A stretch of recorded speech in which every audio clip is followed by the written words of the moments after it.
The horrific Kolkata gang rape case. A 9-member SIT or Special Investigation Team under the supervision of ACP Pradeep Kumar Ghosal will investigate the gang rape incident at the South Kolkata Law College. Earlier, a 5-member SIT was formed to investigate the matter. Meanwhile, the Trinamool Congress has issued a show-cause notice to party leader Madan Mitra over his remarks on the case. Earlier in the day, a team from the National Commission for Women, or NCW, which is in Kolkata to inquire into the gang rape case, was stopped by the police from visiting the crime scene. The team was allowed to enter the college premises but was not allowed to enter the room where the incident occurred, as it has been sealed by the Kolkata police as part of the investigation.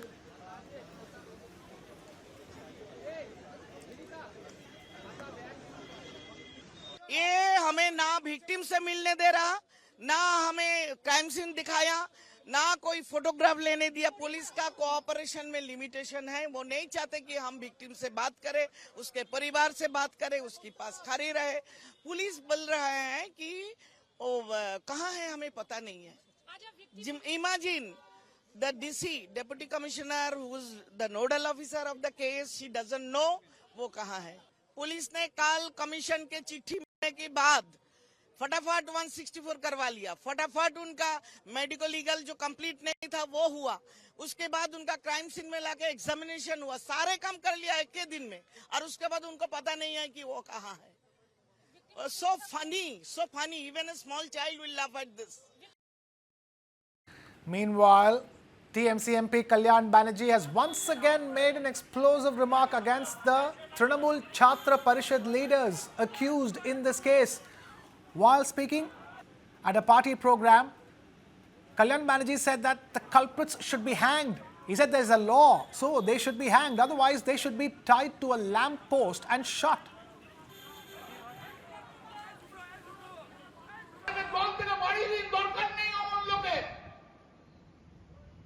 মানুষ তাতে খুশি হবে, মানুষ তাতে অখুশি হবে না, মানুষ খুশি হবে। মানুষ খুশি হবে, আমরা ভাবতেই পারছি। কেউ কোনো খেয়াল রাখে না। কিসের কাজ বলুন তো আমার? কিসের ইউনিয়ন অফিসের কাজ? ছাত্র ইউনিয়ন কলেজ বন্ধ হয়ে যায় 4টের পর 6টা 6:30 পর্যন্ত ইউনিয়ন অফিস খোলা থাকে কলেজ। কি এমন পার্টি করে তারা? কি পার্টি রাজকার্যটা করে? কি পার্টির উপকারটা করেছে তারা?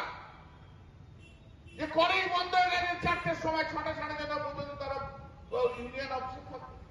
কেন থাকে? আর সেই কলেজের উপরে যারা নেতারা রয়েছে তারা তা কেন খবর রাখে না?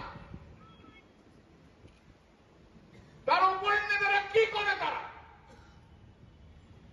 দক্ষিণ কলকাতা বলে সম্রাট হয়ে যাবো তা হতে পারে না।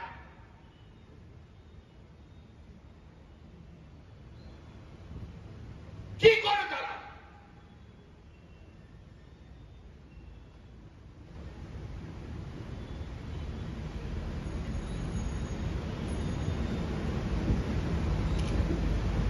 এতদিন রাজনীতি করছি, এই জিনিস দেখিনি।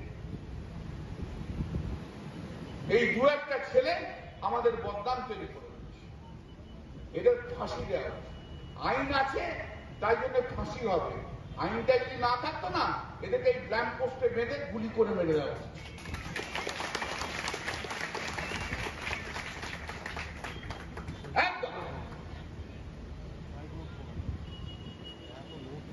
আমি তৃণমূল কংগ্রেস করি। তৃণমূল কংগ্রেসের আমি একজন কর্মী হিসেবে তাই আমি মঞ্চে এসে কথা বলতে পারি। বিজেপি হলে বলতে পারতাম না, সিপিএম হলে বলতে।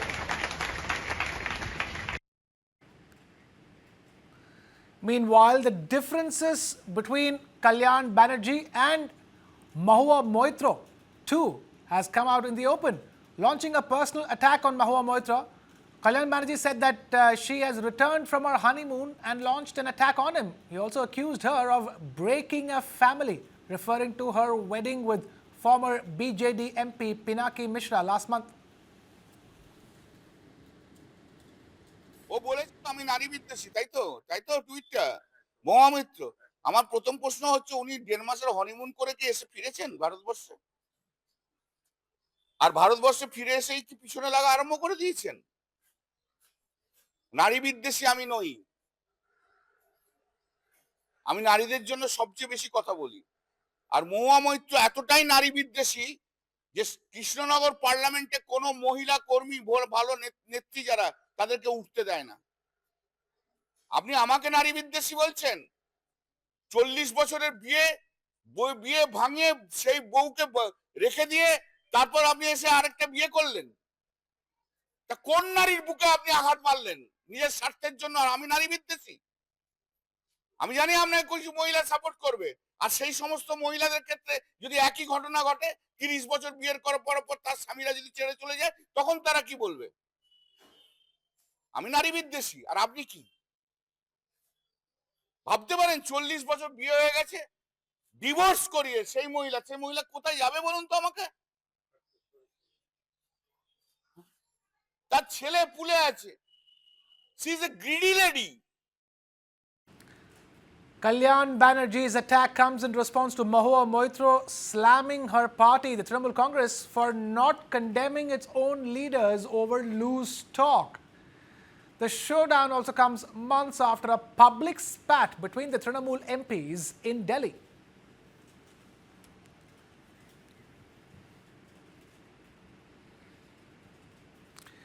Now, Prime Minister Modi, in today's Mann Ki Baat address, spoke about the emergency, calling it a dark period when democracy was brutally crushed and the judiciary was reduced to a puppet. Prime Minister Modi said those who imposed the emergency used laws like MISA to arrest people arbitrarily and inflict torture.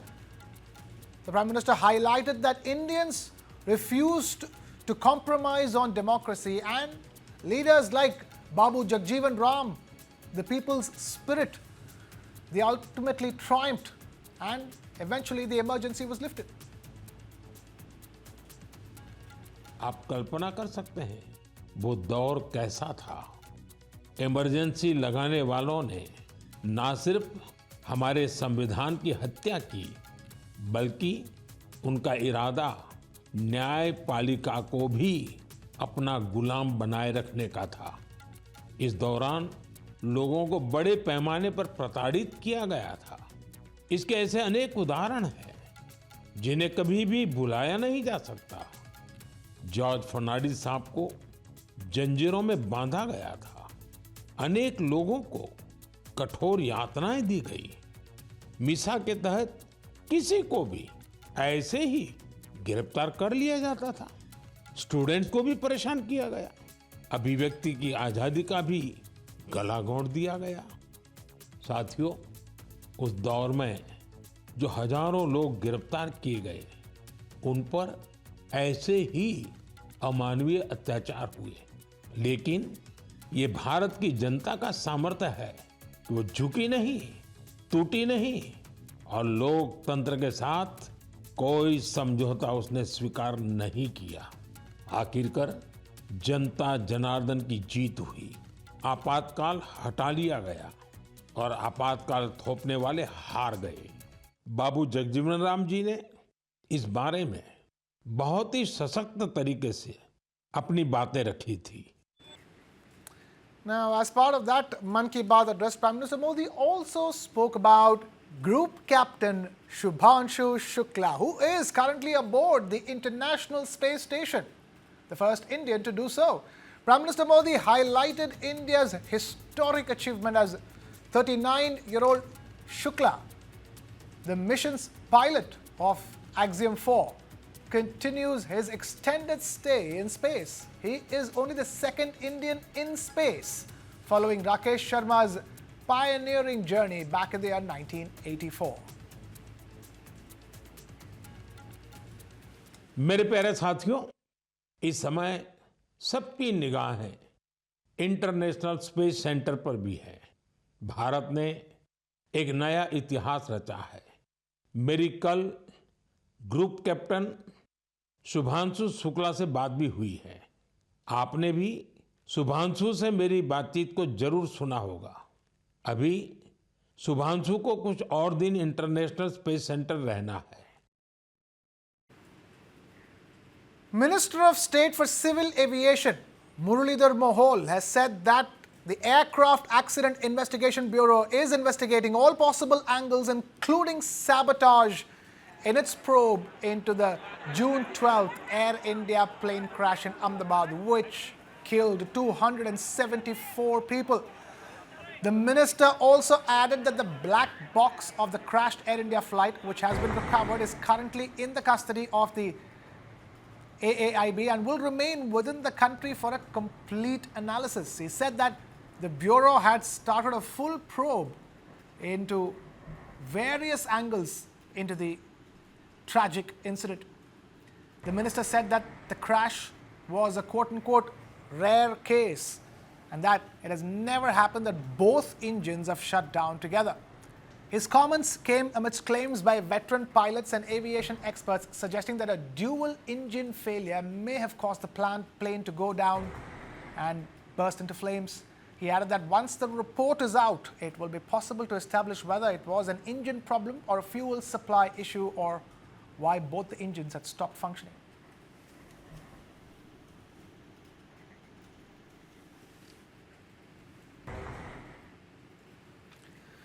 Now, amidst rising tensions, India on Sunday vehemently rejected accusations from the Pakistan army alleging Indian involvement in a deadly suicide bombing in Khyber Pakhtunkhwa.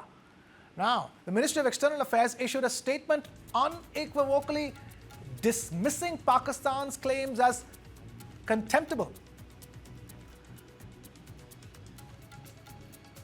The statement read, and I quote, "We have seen an official statement by the Pakistan army seeking to blame India for the attack in Waziristan on the 28th of June.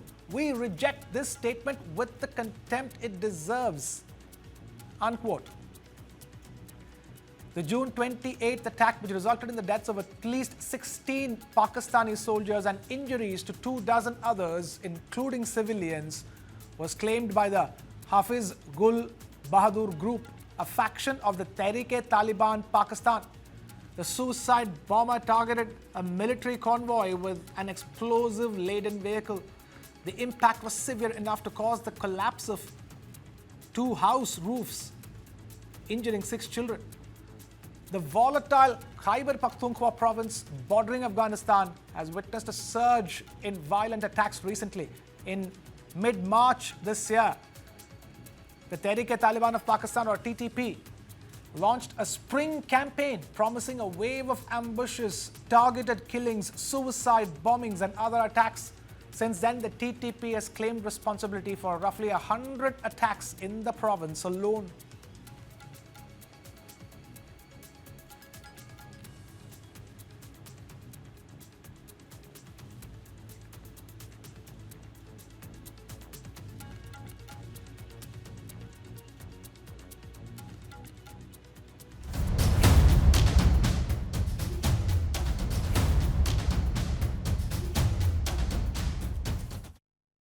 In the latest updates on the Shefali Jariwala death case, police sources have said that the actor had been taking anti-aging injections and multivitamins regularly over the past several years, some under medical supervision and others allegedly through self-medication. Shefali Jariwala, remembered fondly for her iconic appearance in the hit music video Kanta Laga, passed away at the age of 42 on Friday night at her residence in the Oshiwara area of Mumbai. The sudden and tragic death shocked fans and the entertainment industry alike. Shefali was rushed to the Bellevue Multi-Speciality Hospital in Andheri by her husband, actor Parag Tyagi, and 3 others after she reportedly began feeling unwell late in the evening. However, doctors declared her brought dead. While the exact cause of death is yet to be officially confirmed, preliminary police investigations suggest that it could be a case of cardiac arrest. A team from the Mumbai police, along with forensic experts, visited the residence and collected medicines and an injection allegedly administered to Shefali earlier that day. On Friday, Shefali took her usual pills and an anti-aging injection in the afternoon. Later that night, her condition deteriorated as her blood pressure dropped and she began to shiver. The police were informed about her death at around 1 a.m. and her body was sent to Cooper Hospital for a post-mortem on Saturday. An accidental death report has been registered. Authorities have questioned at least 8 people so far, including her husband, household staff, and the building's security guard. Police has stated that there are no signs of foul play, though doctors reserved their opinion on the exact cause of death pending the post-mortem report.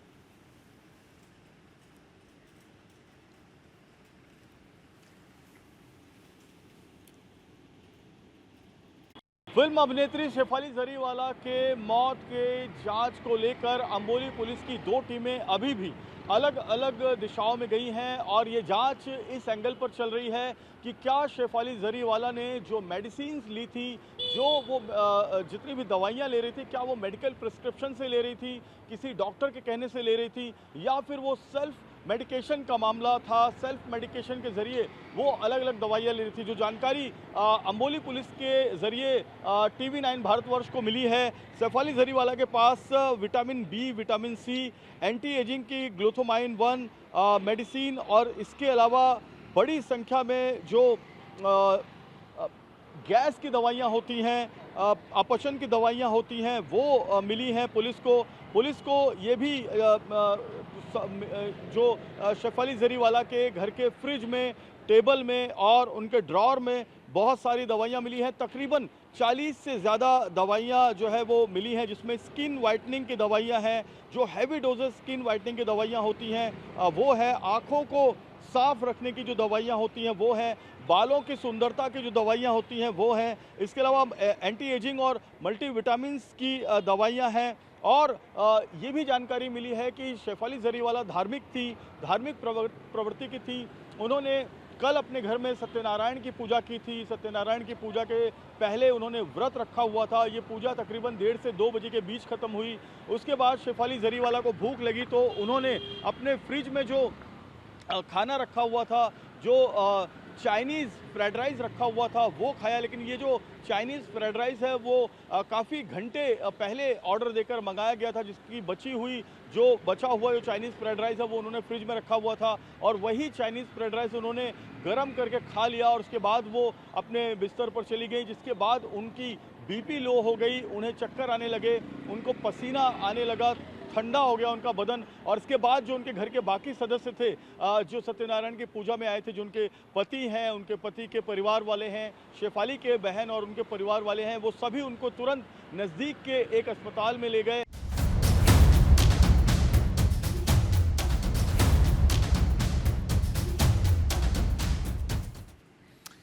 In its largest aerial attack on Ukraine since the beginning of the war, Russia used hundreds of drones, cruise and ballistic missiles to attack western, southern and central parts of the country. The overnight attacks on Ukraine damaged homes and infrastructure and injured at least 6 people, according to local authorities. Ukraine lost its 3rd F-16 fighter jet since the beginning of the war while repelling the attack. The sounds of explosion were heard in Lviv, Poltava, Mykolaiv and Cherkasy regions. The Ukrainian military said that around 500 different types of aerial weapons were used during the attack, including drones, ballistic and cruise missiles. The Ukrainian military said that Russia had launched 477 drones and 60 missiles of various types on Ukraine overnight, while Ukrainian forces destroyed 211 drones and 38 missiles. It said that 225 drones were lost, in reference to the Ukrainian military using electronic warfare to redirect them.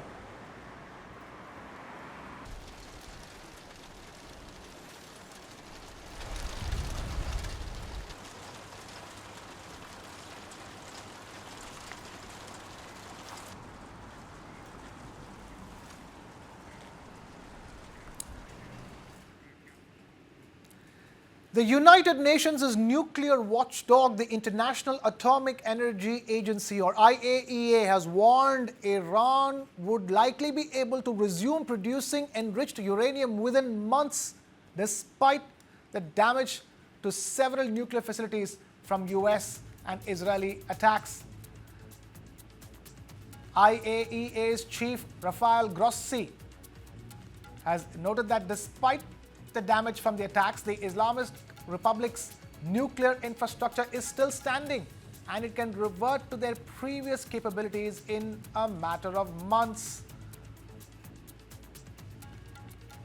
The US had joined Israel in bombing 3 key facilities used for Iran's atomic program. After the attacks, US President Donald Trump had claimed that the sites were completely obliterated, insisting that Iran's nuclear program had been set back by decades.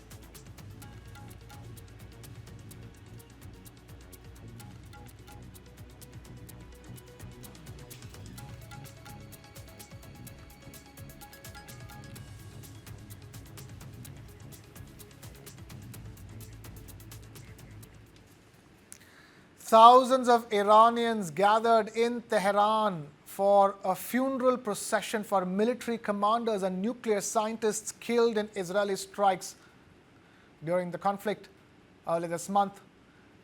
But what caught everyone's attention was the fact that Ayatollah Ali Khamenei, Iran's supreme leader, did not attend the mass funeral held in Tehran. His absence was noted especially since he typically participates in such ceremonies by offering prayers over the caskets of fallen soldiers. While Khamenei has not appeared in public since before the conflict began, he did release a pre-recorded message after the ceasefire, declaring victory and downplaying Israeli strikes. Clearly, Khamenei's absence reflected earlier threats by Israel that it would have killed Iran's supreme leader during the war between the two countries if the opportunity had presented itself. Israel Katz, the defense minister of Israel, said, and I quote, "We wanted to eliminate Khamenei, but there was no operational opportunity. If Khamenei had been in our sights, we would have taken him out," unquote.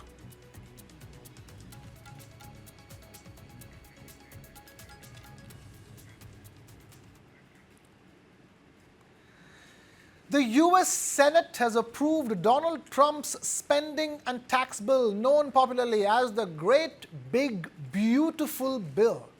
51 people voted for the bill, while 49 voted against it. The lower house of the US Congress in the month of May adopted a bill that cuts federal spending and provides significant tax breaks as well.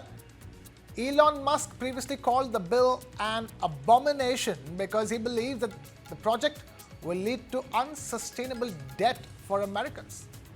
Meanwhile, Musk slammed the latest Senate draft of President Trump's Big Beautiful Bill. Musk has called it utterly insane and destructive, warning that it would inflict immense strategic harm on the United States. Taking to social media platform X, which he owns, he wrote, and I quote, "The latest Senate draft bill will destroy millions of jobs in America and cause immense strategic harm to our country. Utterly insane and destructive. It gives handouts to industries of the past while severely damaging industries of the future," unquote. The 940-page proposal backed by Senate Republicans combines deep spending cuts to programs like Medicaid and food stamps with tax breaks and increased funding for defense and deportations. Trump had set the 4th of July as the deadline and instructed Republicans to deliver his sweeping tax and spending bill before that date. A key component of the bill is Trump's $350 billion border and national security plan. And that included $46 billion for expanding the US-Mexico border wall, $45 billion to fund 100,000 migrant detention beds, and aggressive hiring for immigration enforcement, including 10,000 new officers. with $10,000 signing bonuses.